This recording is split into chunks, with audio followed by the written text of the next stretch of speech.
1918, ketika Perang Dunia Pertama memasuki tahun keempat, dunia berdiri di ambang keputusasaan. 4 tahun pertumpahan darah telah merenggut jutaan nyawa, menghancurkan kota-kota, dan meninggalkan generasi muda yang patah jiwa. Namun di tahun inilah saksi titik balik yang menentukan nasib perang, bahkan masa depan umat manusia. Di front barat, ofensif besar-besaran mulai mengoyak garis pertahanan yang selama ini dianggap tak tergoyahkan. Amerika Serikat yang baru saja memasuki kancah pertempuran membawa semangat dan kekuatan baru bagi sekutu, mendorong pasukan Jerman mundur selangkah demi selangkah. Namun kemenangan ini tidak datang tanpa harga. Meriam tetap meraung, parit-parit tetap berlumpur, dan setiap jengkal tanah yang direbut selalu dibayar dengan darah. Dalam episode ini, kita menyaksikan kisah pembebasan bukan hanya kota dan wilayah, tetapi juga harapan umat manusia yang hampir padam. Tahun 1918 adalah tahun ketika dunia mulai melihat cahaya di ujung lorong gelap perang, meski jalan menuju kedamaian masih dipenuhi penderitaan dan air mata. Dan inilah sejarah kelam Perang Dunia Pertama.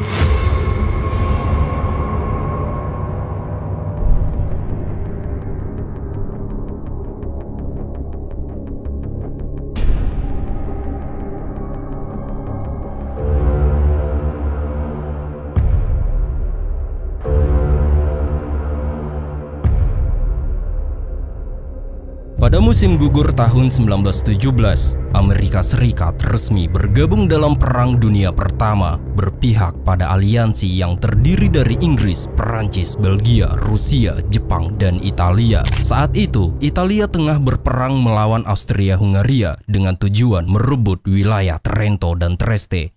Di pegunungan Alpen, pasukan Italia menghadapi medan yang sangat berat dan penuh penderitaan. Sebagian besar dari mereka adalah petani dan buruh pabrik Fiat yang belum berpengalaman dalam pertempuran besar. Mereka dipimpin oleh Jenderal Luigi Cardona, seorang komandan yang dikenal kaku dan kejam dalam mengambil keputusan. Kepemimpinan Cardona meninggalkan catatan hitam dalam sejarah. Diperkirakan antara 300 hingga lebih dari 750 prajurit Italia ditembak mati oleh rekannya sendiri hanya untuk dijadikan contoh dan menegakkan disiplin.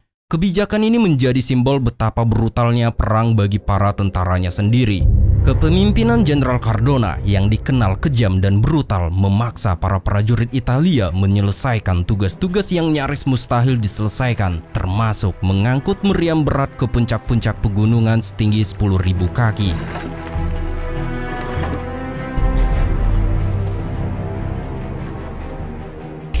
Meriam-meriam ini dipasang untuk menghalau pasukan Austria-Hungaria. Meskipun pegunungan Alpen merupakan posisi strategis yang sulit dijangkau musuh, pasukan Italia tetap menerapkan strategi pertahanan tradisional, kawat duri, parit, dan pos penjagaan. Namun bedanya, di sini para prajurit tidak berlindung dalam lumpur seperti di Flanders. Mereka terkubur dalam es dan salju yang membukukan tubuh siang dan malam. Pada saat itu, beberapa prajurit menggunakan bayonet mereka untuk mengukir altar sederhana di tengah salju sebagai tempat ibadah bagi pendeta militer. Dalam kesunyian pegunungan yang membeku, mereka tetap berpegang teguh pada keyakinan. Bagi mereka, doa dan iman bukan sekedar ritual, melainkan perlindungan terakhir di tengah peperangan yang tak kenal ampun.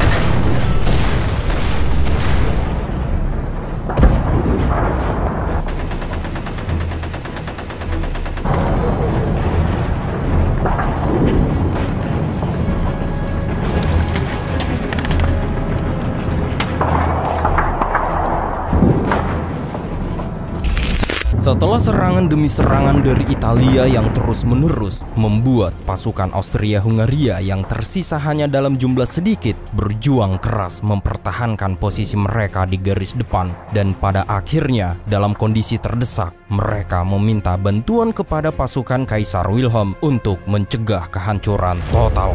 Maka dari itu, pada tanggal 24 Oktober 1917, bala bantuan dari Jerman akhirnya tiba. Di antara para prajurit yang dikirim, terdapat seorang letnan muda berusia 26 tahun yang kelak dikenal dunia sebagai salah satu komandan paling berlian dalam sejarah. Dia adalah Erwin Rommel, calon marsekal Jerman di masa depan. Rommel dan pasukannya segera bergerak untuk menerobos garis pertahanan Italia. Bagi Rommel, kecepatan dan kedalaman serangan adalah kunci. Ia meyakini bahwa semakin jauh mereka menembus ke dalam wilayah musuh, maka semakin sedikit waktu yang dibutuhkan untuk melumpuhkan musuh, dan justru semakin mudah jalannya pertempuran. Prinsip inilah yang menjadi ciri khas taktik Rommel, serangan cepat, mendalam, dan mematikan, bahkan di medan sesulit pegunungan Alpen. Serangan yang dilancarkan oleh Rommel dan pasukan Jerman lainnya berhasil merebut banyak tahanan dari pihak Italia. Keberhasilan ini menjadi titik balik yang menghancurkan moral dan struktur pertahanan Italia, dan ini merupakan awal dari kehancuran besar di front Italia. Pasukan gabungan Jerman dan Austria-Hungaria bergerak cepat menuruni lereng pegunungan Alpen, merebut kota Caporetto tanpa perlawanan. Dalam waktu kurang dari 10 hari, mereka berhasil maju sejauh 50 mil ke dalam wilayah Italia. Sebuah serangan kilat yang mengejutkan dan memukul mundur seluruh garis pertahanan Italia. Pada bulan November 1917, pasukan Jerman dan Austria-Hungaria terus menekan sisa-sisa pertahanan Italia hingga memaksa mereka mundur ke arah utara. Dalam kekacauan dan kepanikan yang melanda, sekitar 275.000 prajurit Italia menyerah, sebuah bencana militer yang belum pernah terjadi sebelumnya bagi Italia. Banyak dari mereka yang ditawan justru menyalahkan bukan musuh di medan perang, melainkan pemimpin mereka sendiri, bahwa musuh mereka adalah Cardona, bukan Austria-Hungaria. Namun Jenderal Luigi Cardona yang menolak mengakui kegagalannya justru melaporkan bahwa pasukannya hilang dalam pertempuran. Namun tak butuh waktu lama, tekanan dari pemerintah dan opini publik membuatnya dicopot dari jabatan setelah pembantaian di Caporetto. Pembantaian di Caporetto meninggalkan jejak mendalam bukan hanya dalam catatan sejarah militer, tetapi juga dalam dunia sastra.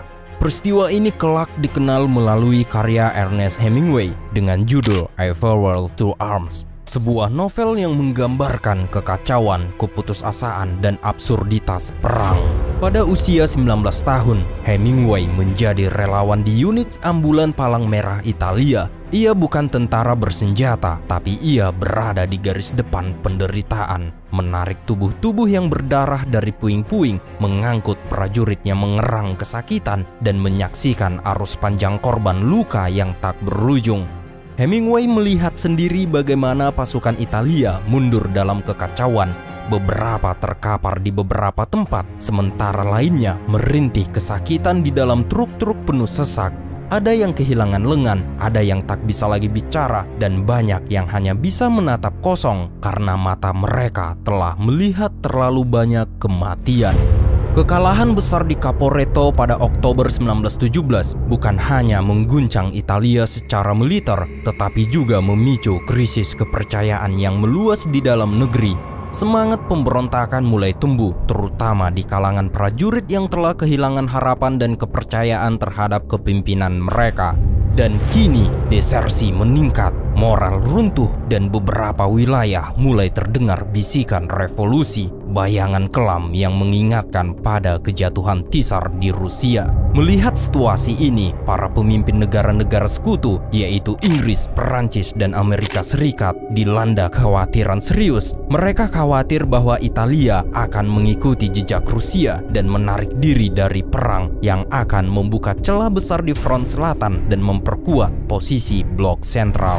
Sebagai respon cepat, pada bulan November 1917, para pemimpin sekutu mengadakan pertemuan darurat di Rapallo, Italia. Dalam konferensi ini dibentuk sebuah struktur komando gabungan yang dikenal sebagai Dewan Perang Sekutu. Tujuannya adalah untuk mengkoordinasikan strategi militer antar negara sekutu dan memberikan bantuan nyata kepada Italia agar tidak runtuh total. Kemudian Inggris dan Perancis segera mengirim pasukan cadangan, senjata, dan logistik untuk memperbaiki memperkuat garis pertahanan Italia di Sungai Piave. Pencopotan Jenderal Luigi Cardona diganti dengan Jenderal Armando Diaz yang perlahan-lahan ia memulihkan kepercayaan militer Italia. Meskipun luka Caporetto belum sembuh, langkah-langkah ini menjadi titik awal kembalinya kebangkitan Italia dan memastikan bahwa mereka tetap berada dalam barisan sekutu hingga akhir perang.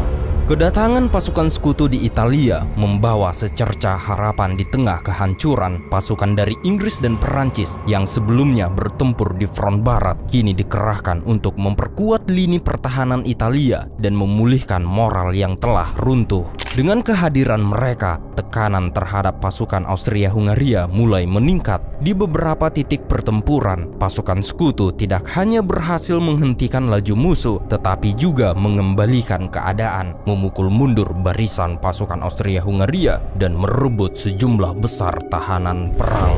Para prajurit yang ditawan oleh pasukan sekutu berasal dari berbagai latar belakang etnis dan bangsa yang bergabung dalam Kekaisaran Austria-Hungaria, mulai dari orang Ceko, Slovakia, Kroasia, Rumania, Polandia, hingga Bosnia. Mereka adalah bagian dari kekaisaran multinasional yang retak dari dalam. Sebagian besar dari mereka sudah muak dengan perang yang tak berkesudahan, yang tak lagi mereka anggap sebagai milik mereka. Di dalam hati, banyak dari mereka tidak lagi berperang untuk kaisar, melainkan berjuang untuk keluar dari penjajahan, untuk menjadi bangsa merdeka. Banyak tentara mulai kabur dari tugas, bahkan ada yang memberontak melawan kesatuan mereka sendiri. Rasa cinta pada bangsa mereka semakin kuat, menggantikan kesetiaan kepada pemerintah di Vienna.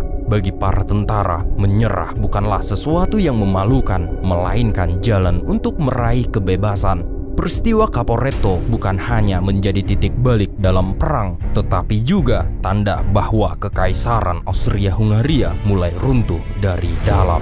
Di tengah guncangan perang yang semakin tak terkendali, Kaisar Karl I dari Austria-Hungaria melakukan kunjungan ke garis depan bersama Kaisar Wilhelm II dari Jerman. Keduanya ingin melihat langsung situasi pasukan mereka, dan yang mereka temukan adalah wajah perang yang mulai kehilangan semangat dan kepercayaan. Bagi Karl I, kondisi ini sangat mengkhawatirkan. Ia mulai menyadari bahwa kekaisaran multinasional yang dipimpinnya sedang berada di ambang kehancuran. Ketakutan akan pemberontakan massal yang menyebar di kalangan tentara-tentara non-Jermanik membuatnya semakin terdorong untuk mencari jalan damai. Karl I tetap berusaha menawarkan perdamaian dan negosiasi, baik secara terbuka maupun diam-diam. Ia berharap masih ada celah untuk menghentikan perang sebelum semuanya runtuh. Namun tidak dengan Kaisar Wilhelm II. Ia memiliki pandangan yang berbeda. Kaisar Wilhelm II masih terjebak dalam mimpi besarnya, yaitu kemenangan akhir. Ia percaya bahwa satu serangan besar dapat menyelamatkan Jerman dan sekutunya dari kehancuran. Maka dari itu, Kaisar Wilhelm II bersama para jenderalnya menyusun strategi untuk memenangkan perang sebelum Amerika Serikat benar-benar siap turun ke medan tempur dengan kekuatan penuh. Langkah pertama yang dilakukan Jerman sebelum melancarkan serangan besar di front barat adalah mengeluarkan Rusia dari kancah perang. Jika Rusia dapat dipaksa mundur, maka pasukan Jerman yang selama ini terikat di front timur bisa dipindahkan ke barat, memperkuat kekuatan mereka untuk serangan terakhir melawan Inggris dan Perancis. Dalam strategi ini, Jenderal Erich Ludendorff, tokoh militer paling berpengaruh di Jerman saat itu, memainkan peran kunci. Ia memahami bahwa kehancuran internal Rusia bisa menjadi senjata ampuh Jerman tanpa harus mengerahkan peluru. Atas perintahnya, Jerman secara diam-diam memfasilitasi kepulangan seorang tokoh revolusioner Rusia yang masih hidup dalam pengasingan di Swiss menuju ke Saint Petersburg. Dia adalah Vladimir Ilyich Ulyanov, atau yang lebih dikenal dunia sebagai Lenin. Saat itu Lenin berusia 47 tahun, seorang penulis politik radikal yang selama bertahun-tahun menyerukan agar kelas pekerja menggulingkan pemerintahan Tsar dan menggantinya dengan kekuasaan kaum komunis. Dengan perhitungan yang cerdik, Jerman memutuskan untuk membiayai partai Lenin dan memfasilitasi perjalanannya kembali ke Rusia menggunakan kereta tertutup yang melewati wilayah Jerman. Pasalnya, meskipun Tsar Nicholas II telah digulingkan pada bulan Februari 1917 oleh Revolusi Februari, pemerintahan sementara Rusia yang baru yang dipimpin kaum liberal dan sosialis moderat masih melanjutkan perang melawan Jerman bersama sekutu. Dalam situasi itulah muncul aliansi yang tidak biasa. Jenderal Ludendorff tidak mendukung ideologi Lenin yang ingin menghapus kepemilikan pribadi, menjatuhkan borjuasi, dan mendirikan negara proletar. Namun satu hal dari Lenin yang menarik perhatiannya, yaitu janji untuk menarik Rusia keluar dari perang secara total.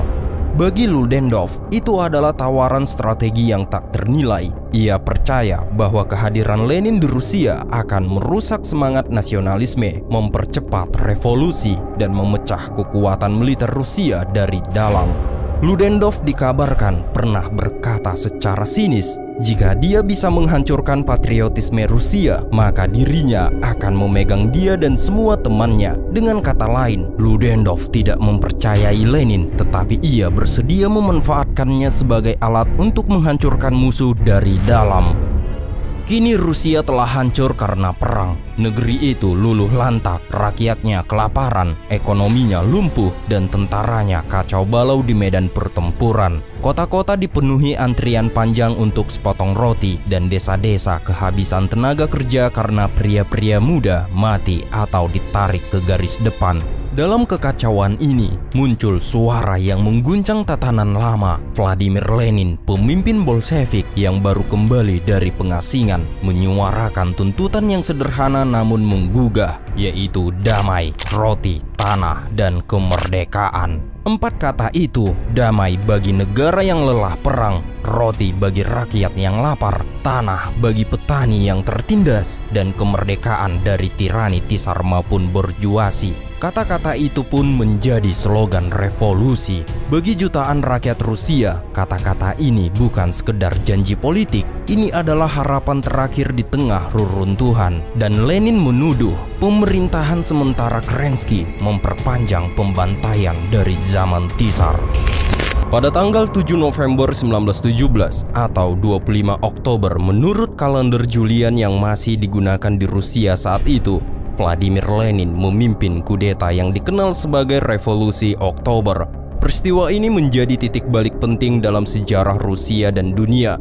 Dalam satu malam, pemerintahan sementara yang dibentuk pasca runtuhnya kekuasaan Tsar digulingkan secara paksa oleh kaum Bolshevik, faksi revolusioner radikal yang dipimpin oleh Lenin. Revolusi ini tidak hanya mengakhiri kekuasaan pemerintahan transisi, tetapi juga membuka jalan bagi berdirinya negara komunis pertama di dunia yang dikendalikan melalui rezim otoriter yang brutal dan penuh kekerasan. Lenin dan partainya percaya bahwa untuk menciptakan masyarakat tanpa kelas diperlukan tindakan ekstrim, termasuk penggunaan teror untuk menghilangkan lawan-lawan politik dan membentuk tatanan sosial baru. Keyakinan ini bukan muncul tiba-tiba. Lenin telah menyusun kerangka revolusi sejak kegagalan revolusi tahun 1905 dengan menyatakan bahwa kekerasan adalah alat sah demi kemurnian sosial. Dalam praktiknya, kebijakan ini segera diterapkan. Salah satu tindakan simbolis paling mengerikan adalah mengeksekusi seluruh keluarga kekaisaran Rusia, termasuk Tsar Nicholas II, istrinya, dan anak-anak mereka. Kekaisaran Rusia yang dahulu merupakan salah satu kerajaan terbesar dan paling berpengaruh di dunia, menjadi kerajaan besar pertama yang runtuh bukan hanya karena tekanan Perang Dunia Pertama, tetapi juga karena gejolak sosial dan revolusi dari dalam negeri sendiri. Revolusi Oktober kemudian menjadi titik awal dari serangkaian peristiwa besar, termasuk Perang Saudara Rusia dan kelahiran Uni Soviet yang akan membentuk geopolitik abad ke-20. Pada tanggal 15 Desember 1917, pasukan Jerman dan Rusia keluar dari parit-parit pertahanan mereka, melintasi kawat berduri dan saling menyapa dengan damai.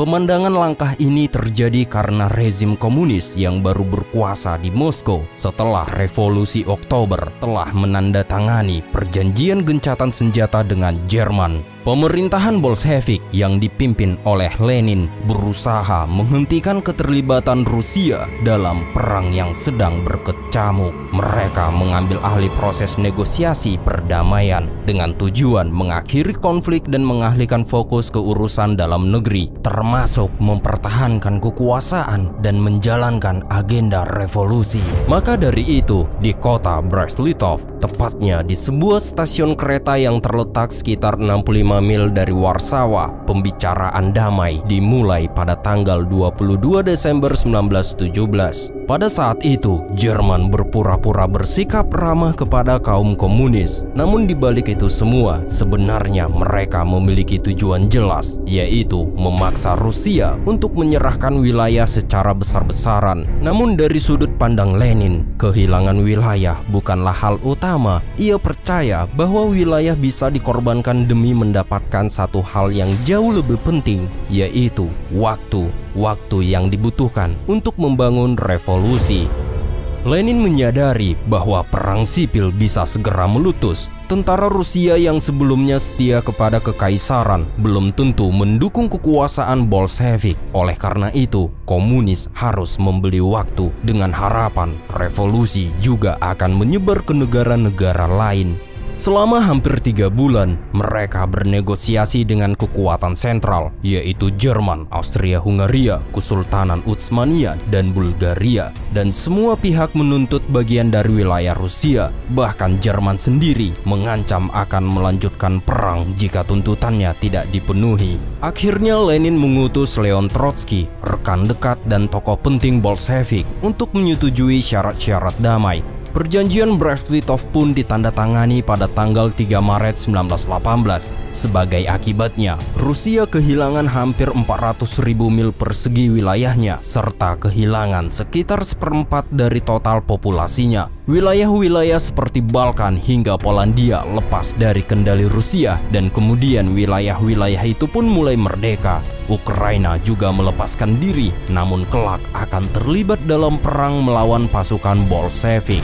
Sementara itu, dari sudut pandang Jerman, Jenderal Erich Ludendorff berhasil mencapai tujuannya. Dengan Rusia resmi keluar dari perang, maka seluruh pasukan Jerman dari front timur akan dipindahkan ke front barat, memperkuat serangan mereka ke Perancis sebelum pasukan Amerika tiba dalam jumlah penuh. Bagi Kaisar Wilhelm, Hindenburg, dan Ludendorff, ini adalah permainan baru. Keluarnya Rusia dari perang memberi Jerman peluang langka untuk mengalihkan fokus sepenuhnya ke front barat dan mencoba mengakhiri perang dengan kemenangan.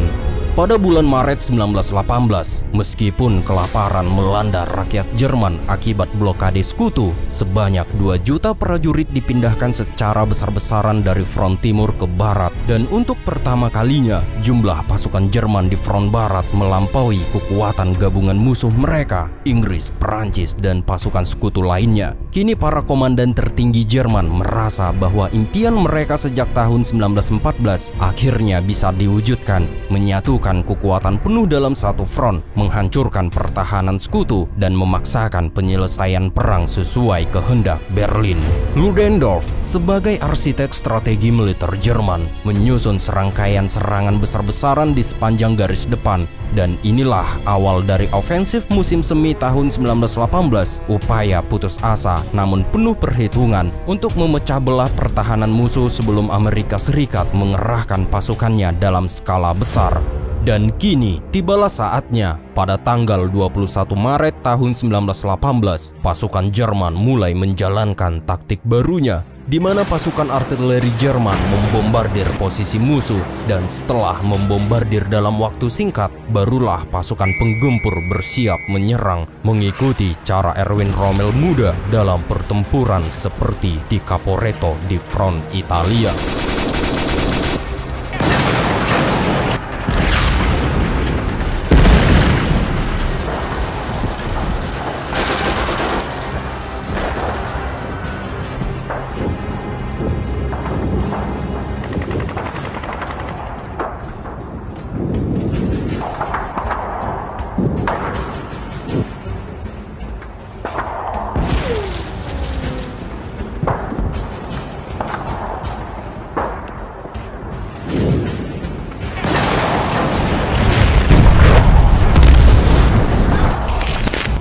pertama kalinya sejak Perang Parit dimulai, garis pertahanan sekutu berhasil dibobol. Serangan cepat dan brutal pasukan Jerman memecah kebuntuan yang telah berlangsung selama bertahun-tahun di front barat.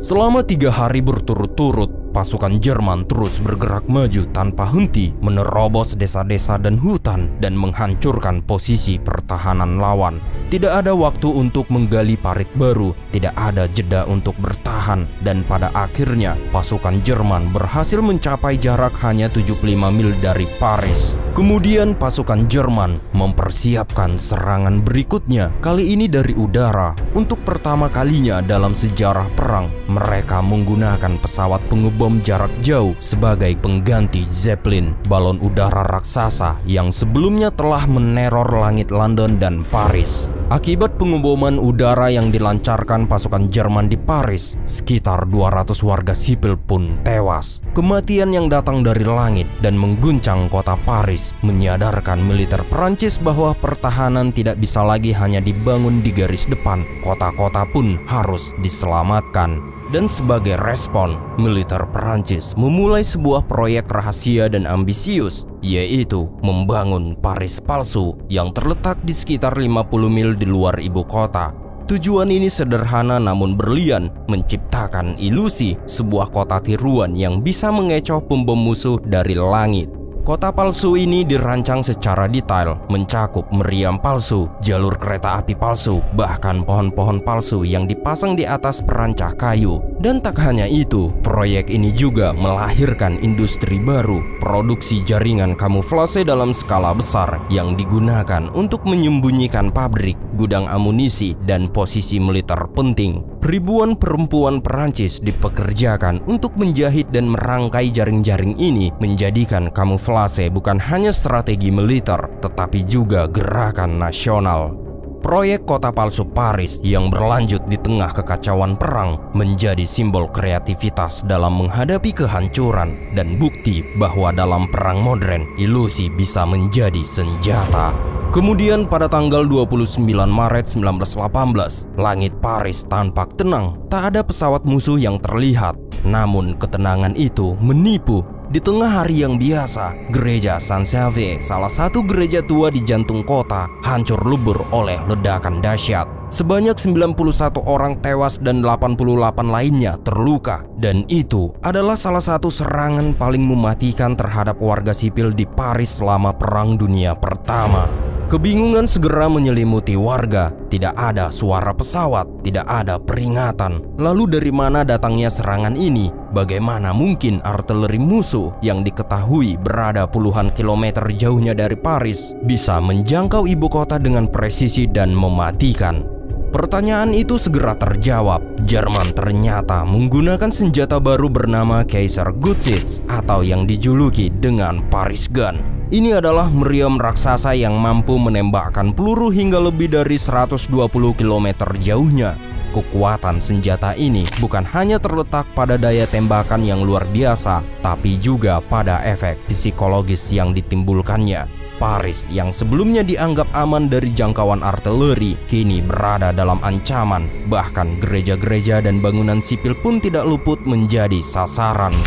Sementara itu, di utara, pasukan Kanada dan Australia membantu mengevakuasi warga sipil dari daerah yang terancam. Situasi darurat mendorong Inggris, Paris, dan Belgia untuk menyatukan kekuatan mereka di bawah satu komando. Jenderal Philippe Pétain yang saat itu memimpin Angkatan Darat Perancis sangat dihormati oleh pasukan gabungan. Namun Perdana Menteri Perancis, Georges Clemenceau, yang berusia 77 tahun, yang dijuluki sebagai si harimau, menganggap Pétain terlalu berhati-hati. Pétain sebelumnya menegaskan bahwa ia sedang menunggu kedatangan tank dan pasukan Amerika sebelum melancarkan serangan besar. Namun pada akhirnya, tanggal 14 April 1918, para pemimpin politik dan militer sekutu sepakat menunjuk Jenderal Ferdinand Foch yang berusia 66 tahun sebagai panglima tertinggi pasukan gabungan sekutu. Ia dibantu oleh wakilnya, Jenderal Maxime Weygand, sosok yang kelak pada masa Perang Dunia Kedua menjadi figur kontroversial dan tidak diinginkan dalam kepimpinan militer Perancis. Foch kemudian mengunjungi markas Amerika di timur Paris untuk meminta Jenderal John J. Pershing segera mengerahkan seluruh pasukan Amerika ke medan perang. Namun di sini Jenderal Pershing menolak dengan alasan bahwa tentaranya belum sepenuhnya siap sebelum tahun 1919. Penolakan ini pun membuat suasana pertemuan menjadi dingin meskipun keduanya masih berusaha tersenyum di depan kamera. Merasa jengkel dengan penolakan tersebut, Foch secara sinis mengatakan bahwa Pershing bisa saja hanya duduk diam sampai Perancis dan Inggris dikalahkan. Namun alasan jelas Jenderal Pershing menolak permintaan Foch adalah karena ia tidak ingin mengorbankan tentaranya dalam perang Parit yang sudah terbukti memakan korban besar. Sebagai gantinya, ia telah menyiapkan strategi berbeda, yaitu pertempuran terbuka di medan luas, perang pergerakan yang dinamis, serta dukungan besar dari kekuatan udara untuk memecah kebuntuan di garis depan. Dan Jenderal Billy Mitchell telah siap untuk membom Jerman. Saat Jenderal Billy mulai menjalankan aksinya, para pilot pesawat tempur menjadi sorotan utama di halaman depan surat kabar. Pemberitaan tentang keberanian mereka bertujuan menenangkan kegelisahan masyarakat di rumah, dan pada akhirnya para penerbang ini pun menuai banyak pujian dan menjadi simbol kebanggaan nasional. Sementara itu, mantan pembalap mobil dan supir pribadi Jenderal Pershing, Eddie Rickenbacker, menjelma menjadi seorang ace ternama dengan catatan 26 kemenangan dalam pertempuran udara. Namun di sisi lain, Perancis kehilangan salah satu pilot legendarisnya, Georges Guynemer, yang ditembak jatuh setelah meraih reputasi sebagai pahlawan udara. Pilot-pilot lainnya juga mencatat sejarah luar biasa, seperti Renan Font dari Perancis meraih 75 kemenangan dan Billy Bishop dari Kanada mencatat 72 kemenangan. Namun lawan yang paling mereka takuti adalah ace Jerman, yaitu Manfred von Richthofen yang dikenal sebagai Red Baron dengan 80 kali kemenangan. Ia termasuk segelintir pilot yang benar-benar memahami arti sesungguhnya dari pertempuran udara. Berkat darah bangsa Prusia yang mengalir di dirinya dan warna pesawatnya yang mencolok, ia dijuluki Red Baron. Von Richthofen menerbangkan pesawat tempur 3 sayap legendaris yang terkenal unggul dalam kemampuan manuver dan kecepatan. Kemudian pada tanggal 21 April 1918, Von Richthofen bersiap lepas landas dengan pesawatnya yang dilengkapi 3 senapan mesin, masing-masing ditembakkan secara sinkron dengan putaran baling-balingnya. Namun saat terbang melintasi garis pertahanan Inggris, ia dikejar oleh seorang pilot musuh, dan karena terbangnya terlalu rendah, ia masuk ke dalam jangkauan tembakan anti udara Australia, sehingga sebuah peluru berhasil menembus jantungnya. Kematian von Richthofen segera menyebar dan pasukan sekutu menyambutnya sebagai kemenangan besar baik secara militer maupun moral. Sosok yang selama ini menjadi momok di langit Eropa akhirnya tumbang, menandai berakhirnya era salah satu ace paling legendaris dalam sejarah penerbangan perang. Kehilangan Red Baron menjadi pukulan berat bagi moral masyarakat Jerman, dan situasi semakin memburuk ketika pergerakan militer Jerman terhenti akibat terputusnya jalur logistik. Suplai tidak lagi datang, prajurit kelaparan, dan banyak perwira mengeluh karena anak buah mereka berhenti bertempur demi mencari sisa-sisa makanan di sektor masing-masing, seperti di Chemin des Dames, yang ironisnya persediaan makanan dan ternaknya telah dihabiskan oleh pasukan Jerman sendiri setahun sebelumnya, dan mereka tak menyisakan apapun untuk dimakan. Dari waktu ke waktu, prajurit yang beruntung mungkin menemukan seekor domba tua yang kurus. Namun mereka tetap harus bertahan dalam kondisi kekurangan makanan dan air yang sudah tercemar oleh jasad-jasad yang membusuk, di mana tempat kuman berkembang biak secara masif. Pergerakan manusia dalam jumlah besar di medan perang, ditambah kondisi yang kotor dan padat, menciptakan situasi ideal bagi munculnya wabah terburuk sejak Black Death pada abad ke-14, yaitu flu Spanyol. Penyakit ini dinamakan demikian karena pertama kali dilaporkan secara luas oleh pers Spanyol yang tidak berada di bawah pembatasan berita perang. Flu Spanyol menyebar cepat ke Amerika Utara, Afrika, Asia, dan seluruh Eropa, menewaskan sekitar 30 juta orang di seluruh dunia. Di garis depan, penyakit ini menyerang semua pihak yang bertempur dan diperkirakan 200.000 tentara Inggris, 400.000 tentara Perancis, dan 500.000 tentara Jerman tumbang akibat wabah tersebut. Hal ini membuat Ludendorff kekurangan pasukan. Karena itu, ia memerintahkan agar prajurit yang terjangkit atau baru saja sembuh dari penyakit segera dikirim kembali ke garis depan, sekaligus mengosongkan rumah-rumah sakit militer. Kaisar Wilhelm II sempat menyerahkan medali Iron Cross setelah kemenangan perdana dalam salah satu misinya. Namun kegembiraan itu segera berubah menjadi kekhawatiran karena pasukannya tidak juga mampu menembus garis pertahanan musuh, bahkan justru menghadapi gempuran hebat dari lawannya. Kemudian pada tanggal 23 April tahun 1918, di Meuse Saint-Mihiel yang seharusnya menjadi sektor tenang, tiba-tiba diguncang serangan mendadak oleh pasukan Jerman terhadap posisi Amerika Serikat.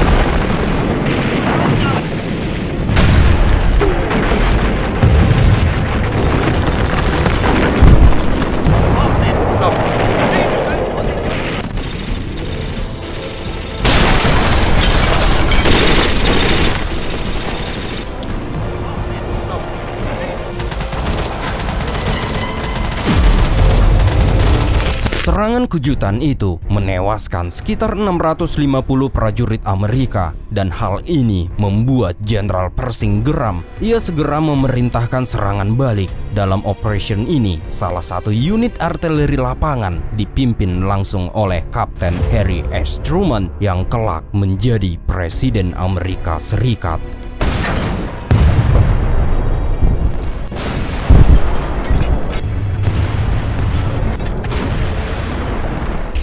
Dalam serangan balasan tersebut, prajurit Amerika berhasil merebut parit-parit Jerman, membuktikan kemampuan mereka bertempur di medan perang yang brutal. Mereka juga sempat merekam momen penangkapan tawanan perang pertama mereka.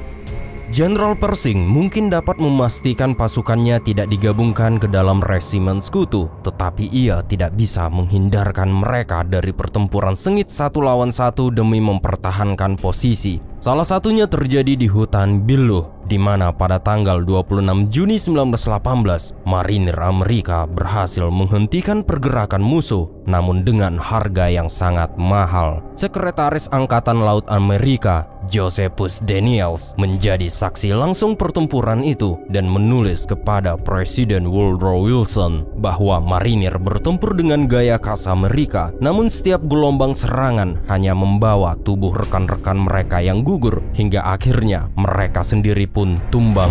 Jadi inti dari pesan tersebut adalah bahwa besarnya pengorbanan marinir Amerika. Mereka terus maju meski tahu kemungkinan besar akan mati, sampai akhirnya banyak dari mereka benar-benar gugur di medan perang. Dalam sejarah marinir, tidak pernah ada pertempuran semacam itu, bertempur siang dan malam tanpa tidur, seringkali tanpa air, dan berhari-hari tanpa ransum. Hal itu pun membuat mereka kehilangan 3/4 dari anggota kompinya.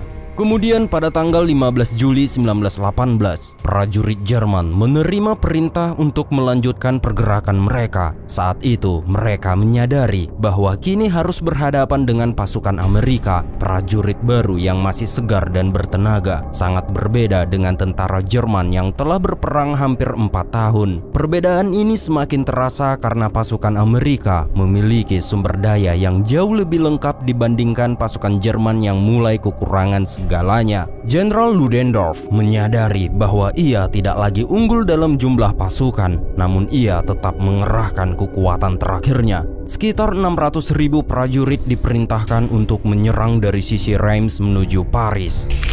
Jerman kembali maju melintasi padang gandum yang sama seperti pada bulan Agustus tahun 1914 yang lalu, seakan mengulang awal perang.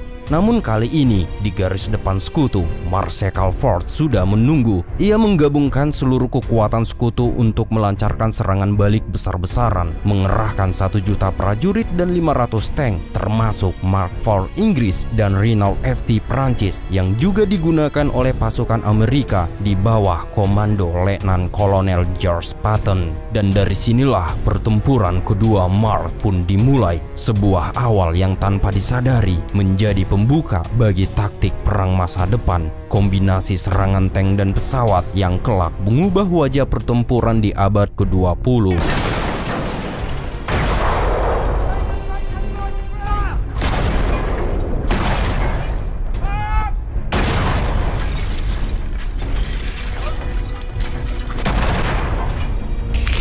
Pertempuran kedua Marne menjadi saksi penderitaan tak terperikan. Ledakan artileri dan hujan peluru membuat medan perang dipenuhi prajurit yang terluka parah dan beberapa terperangkap dalam tubuh yang hancur tanpa lengan atau kaki, namun masih bernyawa. Kisah-kisah tragis inilah yang kelak menginspirasi novel Johnny Got His Gun, sebuah karya anti perang yang mengguncang hati. Kemudian pada tanggal 8 Agustus 1918, tank-tank sekutu melaju menembus garis pertahanan Jerman, memukul mundur pasukan yang telah mendekati Paris. Serangan ini datang tiba-tiba, didukung infanteri yang bergerak cepat di belakang lapis baja. Jerman yang sudah kehabisan tank dan prajurit cadangan tak mampu menahan tekanan. Dalam hitungan jam, posisi mereka mulai runtuh, dan hari itu kelak dikenal sebagai Black Day bagi Angkatan Darat Jerman. Jerman kehilangan sekitar 150.000 prajurit, termasuk 40.000 yang ditawan. Serangan sekutu pada 8 Agustus 1918 mematahkan moral pasukan dan menghancurkan kepercayaan diri komando Jerman. Ludendorff sendiri menyebut hari itu sebagai hari terkelam dalam sejarah tentara Jerman. Bagi banyak prajurit di garis depan, semangat juang mulai luntur, sementara kabar kekalahan ini menyebar cepat ke Berlin, menumbuhkan rasa pesimis di kalangan rakyat dan pemerintahan. Kini Ludendorff tidak punya pilihan selain menahan selama mungkin laju sekutu menuju perbatasan Jerman. Sementara itu, Austria-Hungaria terjepit oleh gempuran gabungan dari Perancis, Inggris, Italia, Serbia, dan Yunani yang bergerak dari Salonika untuk merebut Balkan. Dan di sisi lain, kerajaan Ottoman juga berada di ujung tanduk. Pasukan Inggris maju menuju Damaskus dengan dukungan sekutu-sekutu Arab, sekaligus menaklukkan wilayah kekuasaan Turki di Palestina. Kemudian pada tanggal 30 September 1918, pasukan Arab memasuki Damaskus di bawah pimpinan Emir Faisal, putra Hussein, Pangeran Mekah. Saat itu Faisal berusia 33 tahun, meraih kemenangan berkat keberaniannya di medan perang serta bimbingan penasehat misteriusnya, yaitu Thomas Edward Lawrence, agen intelijen Inggris yang kelak dikenal sebagai Lawrence of Arabia. Misi Lawrence adalah membangkitkan pemberontakan Arab melawan Kesultanan Utsmaniyah dengan menawarkan uang, senjata, dan janji kemerdekaan. Pada usia 30 tahun, ia sudah fasih berbahasa Arab. Ia mengenakan pakaian tradisional Badui agar tak mudah dikenali, dan dengan kecintaannya pada gurun pasir, ia berhasil memimpin para gerilyawan Arab melancarkan serangan cepat di jalur-jalur vital Turki. Namun janji Inggris tak pernah benar-benar ditepati. Seusai perang, wilayah yang dijanjikan kepada Faisal dibagi antara Inggris dan Perancis. Suriah dan Lebanon jatuh ke tangan Perancis, sementara Inggris membentuk negara baru bernama Irak, dan hal itu meninggalkan kekecewaan mendalam bagi para pejuang Arab yang telah berkorban. Dan untuk meredakan ketegangan, Inggris menempatkan Faisal di atas tahta negara baru yang kaya minyak ini. Namun Faisal tidak pernah melupakan kekecewaan terhadap sosok yang dia kenal sebagai Lawrence of Arabia, karena janji untuk mengembalikan kerajaan leluhurnya tak pernah ditepati. Baginya, luka itu semakin dalam ketika mengingat kejayaan nenek moyangnya pada abad ke-8 saat bangsa Arab pernah menaklukkan sebagian besar dunia atas nama Islam. Rasa sakit itu pun semakin bertambah ketika Inggris berhasil merebut Yerusalem, lalu mereka mendukung dengan menempatkan populasi Yahudi di Palestina. Namun ironisnya, pemerintahan Inggris juga mengumbar janji-janji lain kepada mereka, sehingga menanam benih konflik yang sampai kini sulit dipadamkan. Kemudian pada awal Oktober 1918, wilayah timur dan utara Perancis telah hancur lebur akibat serangan balik besar-besaran yang berlangsung di sepanjang garis depan. Kondisi ini memaksa pasukan Amerika melancarkan serangan di kawasan Argonne, Meuse, Champion, hingga Picardy. Sementara itu, pasukan Inggris bersama kavaleri Australia bergerak maju menuju Cambrai, sedangkan pasukan Belgia dan Kanada terus menekan hingga mencapai Mons.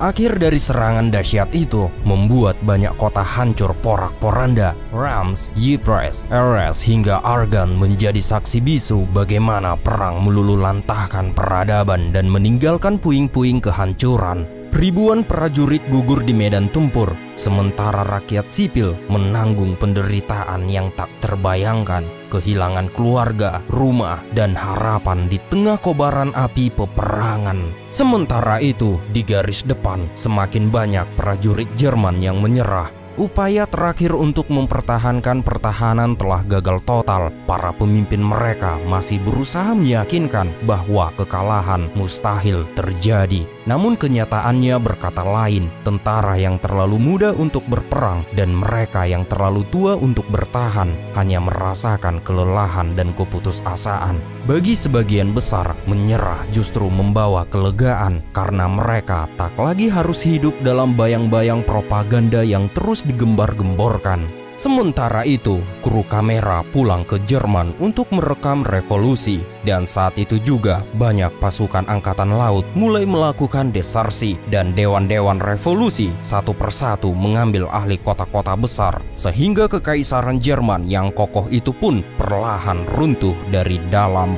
Ludendorff, sang arsitek perang, merasakan perpecahan kekuasaan yang semakin melebar. Secara pribadi ia mulai berbicara tentang perlunya gencatan senjata, namun di hadapan rakyat ia tetap menjaga wibawanya, mempertahankan citra militer yang tak terkalahkan. Hingga akhirnya pada tanggal 25 Oktober 1918, Ludendorff mengumumkan sebuah proklamasi keras yang pada akhirnya proklamasi itu menjadi awal dari sebuah mitos yang kelak menghantui sejarah Jerman, yaitu legenda tusukan dari belakang. Bagi Ludendorff dan kelak bagi Hitler, Jerman tidak pernah dikalahkan di medan perang. Mereka percaya kekalahan datang bukan dari musuh, melainkan dari pengkhianatan para politisi sipil di dalam negeri, sebuah keyakinan yang kemudian dijadikan bahan bakar untuk dendam, kebencian, dan lahirnya tragedi yang lebih besar di masa depan.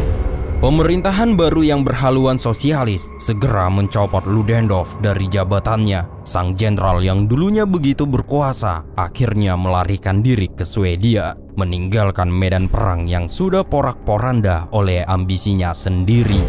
Kemudian pada tanggal 29 Oktober 1918, Kaisar Wilhelm II berangkat ke Belgia menuju markas besar para jenderalnya. Di sana ia berusaha memastikan bahwa militernya masih berdiri tegak di belakangnya. Namun kenyataannya di Berlin sudah berubah. Rezim telah berganti dan suara-suara semakin keras menuntutnya turun dari tahta. Bagi banyak pihak, terutama Presiden Amerika Serikat Woodrow Wilson, tidak ada lagi ruang untuk bernegosiasi dengan sang kaisar, orang yang dianggap paling bertanggung jawab atas bencana perang yang meluluhlantahkan Eropa. Pada tanggal 9 November 1918, Kaisar Wilhelm II akhirnya turun tahta dan melarikan diri ke Belanda. Dengan kepergiannya, berakhirlah sebuah kerajaan besar sekaligus runtuhnya monarki Jerman. Sementara itu, di Austria-Hungaria, nasib serupa tak terhindarkan. Kereta emas kerajaan yang dulu menjadi simbol kemegahan, kini hanya tinggal kenangan. Rakyat Vienna yang dahulu berbondong-bondong menyambut kecantikan permaisuri Zita kini terlalu lemah oleh kelaparan untuk sekedar menoleh. Di medan perang, pasukan Austria-Hungaria dipukul mundur oleh Italia dalam pertempuran Vittorio Veneto. Kekalahan yang mematahkan sisa-sisa kejayaan kekaisaran tua. Kerajaan besar Austria-Hungaria pun karam. Ibarat kapal perang berbobot 20.000 ton Saint Stefan yang ditenggelamkan oleh torpedo Italia. Kaisar Karl bersama Zita akhirnya meninggalkan tahta dan pergi ke pengasingan, menutup tirai sejarah sebuah monarki yang pernah begitu berkuasa di jantung Eropa. Dan pada tanggal 11 November 1918, Marsekal Ferdinand Foch tiba dengan kereta khususnya di hutan Compiègne, Paris Utara. Di dalam gerbong ini, yang jauh dari sorotan kamera, terdapat rombongan pemerintahan sementara Jerman yang menandatangani gencatan senjata. Dan dari sinilah Jerman mengakui kekalahan dan meminta untuk mengakhiri perang. Kesepakatan tersebut menetapkan bahwa gencatan senjata berlaku pada tepat pukul 11 pagi dan begitu lonceng berdentang di jam 11 pada hari ke-11 bulan ke-11 tahun 1918, meriam pun terdiam, senjata dibungkam dan Perang Dunia Pertama akhirnya berakhir. Dan saat itulah dunia terlepas dari 4 tahun kengerian, meski luka yang ditinggalkan akan tetap membekas sepanjang sejarah. Perang Dunia Pertama menelan korban yang tak terbayangkan. Lebih dari 75 juta orang dikerahkan ke medan perang. 10 juta prajurit tak pernah kembali. Dari Portugal gugur 7.000, Belgia 13.000, Bulgaria 90.000, Amerika Serikat 120.000, Serbia 130.000, Rumania 200.000, Turki 350.000, Italia 450.000, Kekaisaran Inggris kehilangan 900.000 prajurit dari Kanada, Newfoundland, Australia, Selandia Baru, India hingga Afrika Selatan. Austria-Hungaria kehilangan 1,2 juta tentaranya. Perancis bersama koloninya dari Senegal, Aljazair, Tunisia hingga Maroko bertotal 1,4 juta prajurit. Jerman kehilangan 1,7 juta, sementara Rusia bahkan lebih mengerikan 1,8 juta prajurit. Dan tak hanya itu, 20 juta prajurit kembali dalam keadaan terluka atau cacat, sementara 8 juta warga sipil tewas selama Perang Dunia Pertama. Namun pada hari itu, ketika dentuman meriam akhirnya terhenti, dunia menyambut gencatan senjata dengan kegembiraan yang meluap, berusaha menutupi luka batin, seakan ingin melupakan bahwa mereka baru saja melewati pembantaian besar pertama dalam sejarah manusia. Para pemimpin kemudian mulai mengukir kenangan perang dengan mendirikan monumen-monumen megah. Mereka memilih untuk menggambarkan prajurit yang gagah berani, maju dengan semangat pengorbanan demi kejayaan tanah air. Namun mereka tidak pernah mengabdikan regu tembak yang menegakkan pasukannya sendiri agar terus maju ke medan maut. Tidak ada monumen bagi barisan yang dipaksa berlari di tengah hujan peluru, meski berujung pada pembantaian massal. Monumen-monumen itu berdiri untuk meyakinkan kita, generasi setelahnya, bahwa gugur demi tanah air adalah kemuliaan. Namun di balik keindahan narasi itu, tersembunyi kenyataan pahit. Batu dan patung itu menyimpan jutaan luka yang tak pernah sungguh-sungguh pulih.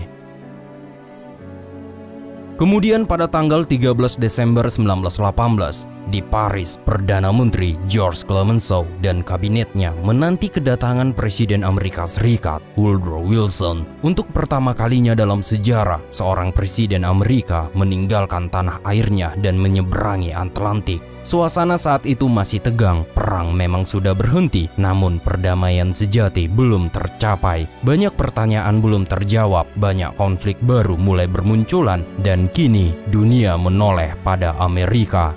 Setibanya di Eropa, langkah pertama Wilson adalah meninjau pasukannya. Kepada Jenderal Pershing, ia berbisik lirih, "Saya tidak yakin semua orang senang melihatku." Wilson sadar kehadirannya membawa harapan sekaligus kecemasan. Amerika kini tampil sebagai kekuatan dominan di kancah dunia. Wilson memperkenalkan gagasan besarnya, yaitu hak segala bangsa untuk menentukan nasib sendiri. Namun ide ini justru memicu gelombang tuntutan, lahirnya negara-negara baru, serta perubahan peta pembatasan. Sebagai ungkapan simpati, Wilson mengunjungi kota Reims. Ia berdiri di depan katedral yang hancur, simbol luka perang. Dari sana ia melanjutkan perjalanan ke wilayah-wilayah lain yang sudah porak-poranda, menyaksikan langsung penderitaan yang ditinggalkan oleh perang terbesar pertama dalam sejarah umat manusia. Kemudian Presiden Amerika, Perancis, dan Inggris mengusulkan tentang badan internasional yang dirancang untuk mencegah perang di masa depan, dan mereka menyebutnya sebagai LBB atau Liga Bangsa-Bangsa. Kemudian pada tanggal 28 Juni 1919 di Istana Versailles, 5 tahun setelah pembunuhan di Sarajevo, delegasi dari seluruh bangsa yang berperang dengan Jerman duduk bersama. Setelah negosiasi panjang, mereka bersedia menandatangani kesepakatan damai. Aula kaca yang terkenal ini dipilih untuk penandatanganan, dan di sini juga sebelumnya Wilhelm I dipasangkan mahkota raja setelah mengalahkan Perancis pada tahun 1871. Dengan latar penuh simbolis ini, perwakilan Jerman harus menandatangani perjanjian Versailles, dan yang kemudian Hitler menyebutnya bukan perjanjian, melainkan sebuah dikte, simbol luka mendalam yang kelak ia gunakan untuk membakar semangat balas dendam bangsanya. Setelah perang usai, sekutu segera membagi-bagi koloni Jerman di antara mereka sendiri. Mereka juga memaksakan beban perbaikan pasca perang yang sangat besar kepada Jerman. Namun perjanjian itu menuai banyak kritik. Salah satunya datang dari ekonomi Inggris ternama. Ia memperingatkan, jika kita bermaksud membuat Jerman miskin, membiarkan anak-anak mereka tumbuh dalam kelaparan dan cacat karena dendam, maka saya berani memprediksi kelak akan lahir bukan bangsa yang lemah, melainkan generasi penuh kebencian. Namun bagi Georges Clemenceau, yang terpenting adalah kembalinya Alsace dan Lorraine ke tangan Perancis bersama penguasaan daerah kaya batu bara di lembah Saar. Sementara itu, Austria-Hungaria dihapus dari peta. Kekaisaran besar itu pun dipecah. Sebagian wilayah diberikan kepada Italia, sementara sisanya melahirkan negara-negara baru antara tahun 1919 hingga 1922. Jerman pun dipaksa kehilangan sebagian wilayahnya. Negara itu bahkan terbelah dua oleh koridor Polandia demi memberi Polandia akses menuju laut. Di sisi lain, Rusia sama sekali tidak diundang dalam perundingan. Negara itu sedang dilanda perang saudara berdarah yang akhirnya melahirkan kekuatan baru, yaitu USSR atau Uni Soviet. Setelah konferensi usai, Wilson berlayar pulang ke Amerika. Namun di tanah kelahirannya sendiri, perjanjian itu mendapat penolakan keras. Kongres menolak untuk meratifikasinya. Seorang senator bernama Philander Knox bahkan memperingatkan Wilson bahwa ia yakin perjanjian yang mereka buat tidak akan membawa perdamaian, melainkan menimbulkan perang yang lebih mengerikan. Sementara itu di London, Inggris merasa dirinya sebagai satu-satunya kerajaan besar yang masih berdiri kokoh. Raja George V, Perdana Menteri Lloyd George, dan Marshal Foch merayakan kemenangan. Namun di balik euforia itu muncul perbedaan pandangan. Bagi Inggris, tujuan utamanya adalah mencegah perang terulang kembali. Namun bagi Perancis yang tanahnya hancur lebur oleh invasi, hanya ada satu jalan, yaitu Jerman harus dihukum seberat-beratnya. Namun sementara itu, di Jerman, seluruh generasi anak-anak tumbuh dengan perasaan dipermalukan. Mereka menyaksikan orang tuanya direndahkan, negaranya dipaksa tunduk. Ketidakstabilan politik, kemiskinan, dan inflasi yang menggila membuat rakyat Jerman semakin terpuruk. Mereka merasa perjanjian Versailles bukanlah perdamaian, melainkan belenggu penghinaan. Dalam suasana itu, lahirlah sebuah keyakinan berbahaya bahwa Jerman harus bangkit kembali, dan dari reruntuhan itulah muncul seorang tokoh dengan kata-kata penuh api yang menjanjikan kejayaan dan balas dendam. Dia adalah Adolf Hitler. Hitler merupakan veteran Perang Dunia Pertama. Ia merasakan sendiri pahitnya kekalahan, gas beracun, dan penghinaan Versailles. Di tahun-tahun setelah perang, ia melihat Jerman kelaparan, ekonominya runtuh, dan rakyatnya kehilangan harapan. Disinilah ia mulai berbicara. Dengan pidato penuh api, Hitler meyakinkan rakyat bahwa Jerman bukan kalah di medan perang, tetapi dihianati oleh para politisi sipil, mitos yang ia sebut sebagai tikam dari belakang. Ia pun berjanji menghapus luka Versailles, membangun kembali kejayaan militer, dan memberikan kebanggaan kepada rakyat. Lambat laun, banyak orang yang kecewa dan marah mulai percaya. Dari mimpi balas dendam itulah benih perang baru ditanam. Di awal tahun 1920-an, Jerman terpuruk, inflasi menghancurkan nilai uang, rakyat harus membawa keranjang penuh uang kertas hanya untuk membeli roti. Kerusuhan dan ketidakstabilan politik semakin merajalela. Di tengah kekacauan itu, Hitler menemukan panggungnya. Ia bergabung dengan Partai Buruh Jerman yang kecil, lalu mengubahnya menjadi Partai Nazi. Dengan simbol swastika dan barisan SA, ia membangun gerakan massa yang disiplin dan menakutkan. Kemudian pada tanggal 1923, Hitler mencoba merebut kekuasaan lewat kudeta Beerhal de München, namun usaha itu gagal dan ia pun dipenjara. Justru di penjara itulah ia menulis Mein Kampf, buku yang berisi ide tentang ras unggul, kebencian terhadap Yahudi, dan ambisi menguasai Eropa. Hitler menuduh Yahudi sebagai biang keladi kekalahan perang, sebagai penguasa ekonomi yang menindas rakyat kecil, dan sebagai otak di balik komunisme internasional yang dianggap mengancam dunia. Dalam pidatonya, ia menggambarkan kebencian ini bukan sekedar politik, tetapi sebuah perjuangan hidup dan mati. Sejak saat itulah propaganda Nazi terus menanamkan doktrin kebencian. Anak-anak sekolah diajari bahwa Yahudi adalah ras berbahaya. Media dipenuhi poster yang menggambarkan mereka sebagai musuh bangsa. Dan perlahan-lahan Jerman mulai percaya bahwa untuk bangkit kembali mereka harus menghancurkan satu musuh abadi, yaitu orang Yahudi. Namun ketika ekonomi Jerman pulih sebentar, orang mulai melupakan Hitler. Tapi krisis besar datang lagi pada tahun 1929, yaitu depresi besar. Jutaan orang menganggur, rakyat putus asa, dan Nazi kembali bangkit, menawarkan solusi sederhana, yaitu kembali membuat Jerman besar. Kemudian pada tahun 1933, melalui kombinasi krisis, propaganda, dan permainan politik, Hitler akhirnya diangkat menjadi kanselir Jerman. Dan dari sinilah terbukanya jalan menuju Perang Dunia Kedua.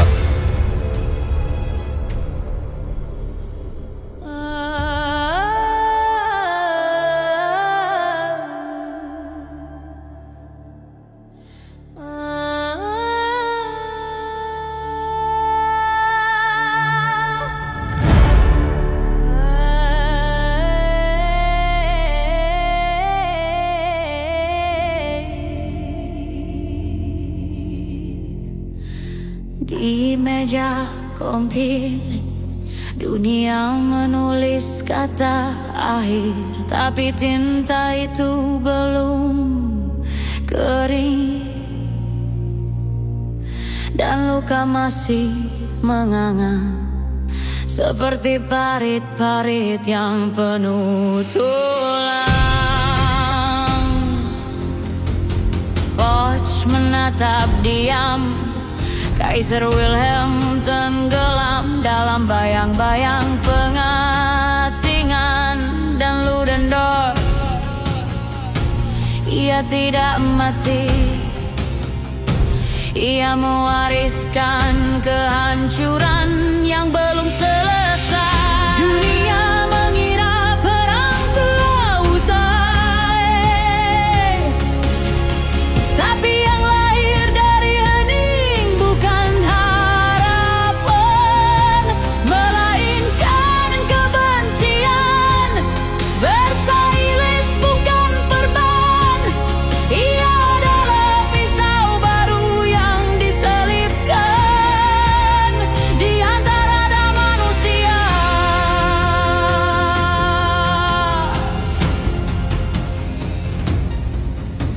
Di Vina yang kelabu, seorang pria tak dikenal menulis dengan tangan gemetar. Ia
bukan dengan pedang, tapi dengan janji palsu dan pekikan massa.